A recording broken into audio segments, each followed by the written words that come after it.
तो दोस्तों आज हम फिर से आपके लिए लेकर आए देश और दुनिया की सभी ताजा बड़ी खबरें फटाफट एक एक कर विस्तार से आज आपको बताएंगे, तो वीडियो को अंत तक जरूर देखें। दोस्तों वीडियो बनाने में हमें काफी मेहनत लगी है, तो वीडियो को दिल से लाइक कर दें। जी हाँ दोस्तों, पहली खबर मैं आपको बता दें कि जनसंख्या नियंत्रण कानून को लेकर असदुद्दीन ओवैसी ने सीएम योगी पर बोला बड़ा हमला। तो वहीं आपको बताएंगे दोस्तों की शरद पवार ने केंद्र सरकार पर साधा निशाना, कहा लोकतंत्र पर हमला कर रही है भाजपा।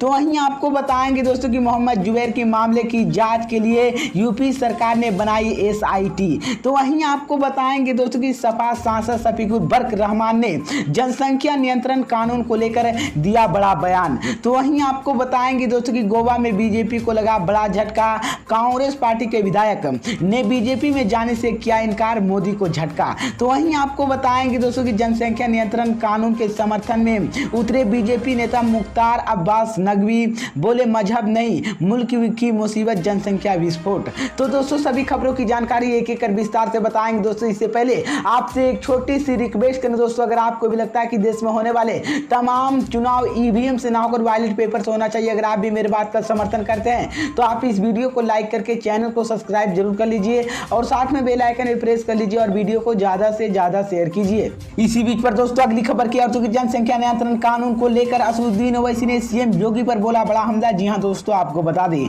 यह बड़ी खबर सामने निकलकर आई दोस्तों की उत्तर प्रदेश के मुख्यमंत्री योगी आदित्यनाथ ने विश्व जनसंख्या दिवस के मौके पर सोमवार को बढ़ती आबादी चिंता जताते हुए एक ही वर्ग की आबादी बढ़ाने से आदरकता होगी, जनसंख्या का संतुलन नहीं हो चाहना चाहिए। सीएम योगी के इसी बयान पर नाराजगी जाहिर करते हुए ऑल इंडिया के मजलिस एएमआईएम के प्रमुख सांसद असदुद्दीन ओवैसी ने पलटवार किया है।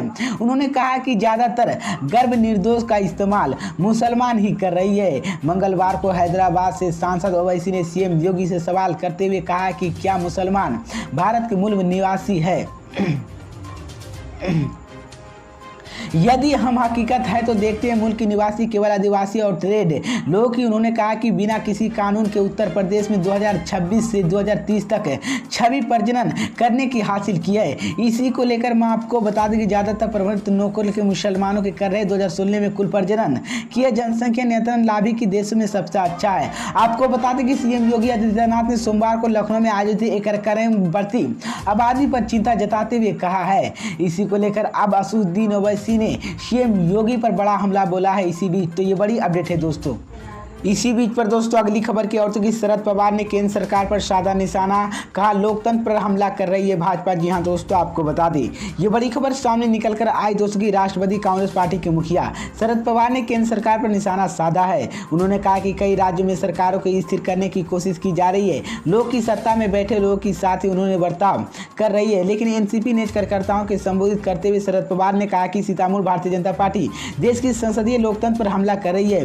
उन्होंने किसी भी राज्य के नाम बिना लिए कई राज्यों में सरकार गिराने की कोशिश की जा रही है। हालांकि उन्होंने साथ ही वैसी व्यवहार करेंगे। जब बता दें कि इसी को लेकर अब हालांकि शरद पवार ने महाराष्ट्र में किए गए विकास कार्यों की बात करते हुए भाजपा का नाम लिए।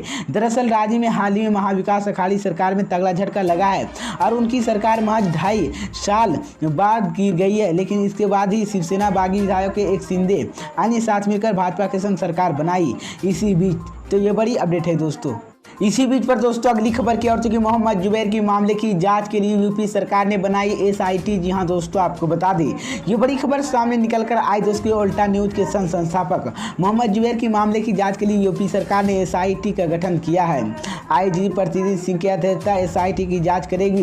डीआईजी अमित कुमार भी जाँच टीम में शामिल होंगे। मोहम्मद जुबैर के खिलाफ यूपी की सरकार सीतापुर, लखीमपुर खीरी, हाथरस और मुजफ्फरनगर में कोर्ट जाएंगे। बता दें कि दिन मोहम्मद जुबैर उत्तर प्रदेश की लखीमपुर खीरी अदालत ने पिछले साल सितंबर के उनके खिलाफ दर्ज एक मामले में 14 दिन के लिए न्यायिक हिरासत में भेज दिया था। अदालत मोहम्मद जुबैर की जमानत याचिका पर 13 जुलाई को सुनवाई करेगी।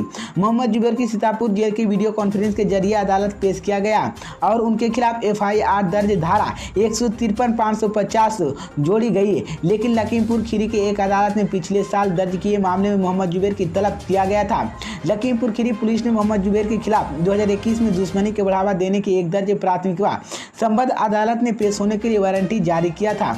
मोहम्मद जुबैर के खिलाफ मामला 25 नवंबर को स्थानीय पत्रकार द्वारा दर्ज किया गया। सोमवार को मोहम्मद जुबैर की वीडियो कॉन्फ्रेंस के जरिए अतिरिक्त मुख्य न्यायाधीश मजिस्ट्रेट अदालत में पेश किया गया। इसी बीच ये बड़ी अपडेट है दोस्तों, बता दें कि बीते शुक्रवार को सुप्रीम कोर्ट ने उत्तर प्रदेश द्वारा दर्ज किए एक मामले में मोहम्मद जुबैर को अंतिम जमानत दी थी। हालांकि मोहम्मद जुबैर की पुलिस द्वारा दायर के एक मामले को लेकर मोहम्मद जुबैर की हिरासत में ही रहेगा। मोहम्मद जुबैर को दिल्ली पुलिस ने पिछले महीने एक ट्वीट में जरिए धमकाए भावना के करने के आरोप का गिरफ्तार किया गया है। इसी बीच पर दोस्तों अगली खबर की और तो सपा सांसद शफीकुल बरक रहमान ने जनसंख्या नियंत्रण कानून को लेकर दिया बड़ा बयान। जी हां दोस्तों, आपको बता दें ये बड़ी खबर सामने निकलकर आई दोस्तों की यूपी के शमल की समाजवादी पार्टी के सांसद डॉक्टर शफीकुल बरक रहमान ने विश्व जनसंख्या दिवस के बीजेपी नेताओं के बयान पर प्रतिक्रिया दी है।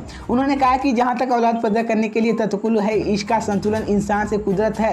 इसका तकुल अल्लाह और अल्लाह ताला के लिए बच्चा पैदा करने की इरादा करता है, वही इसी के साथ ही उसके खाने रियाजा भेजता है। लेकिन मैं आपको बता दें कि मुसलमानों की जनसंख्या कम है और वो तब हो रहे हैं मुसलमानों की जनसंख्या बहुत है। इसी को लेकर मैं आपको बता दें कि सपा सांसद शफीकुल बरक रहमान ने इन मौके की बात पर यकीन किया जाए। इसके बावजूद सरकार जनसंख्या नियंत्रण कानून लाना चाहती है तो सरकार कानून के बजाय लोगों की शिक्षा का प्रवर्तन और शिक्षा पर जोर दे। इसी सिलसिले में पूरी पब्लिक के लिए गरीबी आदमी छोटा बड़ा सबको तालीम रोजगार सरकार मुहैया कराए। साथ ही उन्होंने कहा कि समझाए शिक्षा की जब आई तो जनसंख्या भी खुद कम हो जाएगी। इसी को लेकर मैं आपको बता दें सपा सांसद शफीकुल बरक रहमान ने इसी को लेकर गवर्नमेंट जिसको लेकर सरकार के कदम नहीं उठा रहे और सरकार के सामने 2024 के चुनाव के इसलिए लोग इस तरह बात कर रही है। सरकार को वोट लिए ऐसी बात नहीं करनी चाहिए। इसी बीच तो ये बड़ी अपडेट है दोस्तों। इसी बीच पर दोस्तों अगली खबर की और तो कि बीजेपी को गोवा में लगा बड़ा झटका।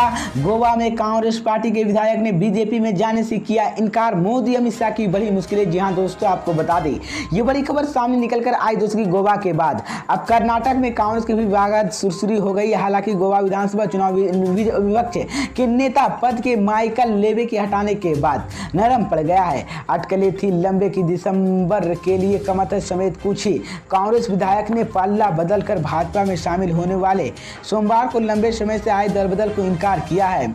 उधर सीएम प्रमोद सावंत ने साफ ही कहा कि हमारे पास पूर्ण बहुमत है, हमें इनकी जरूरत नहीं है, ये कांग्रेस की ड्रामाबाजी है। रविवार को गोवा में कांग्रेस के 9 विधायक भाजपा में शामिल होने की खबर मीडिया में छाई गई थी।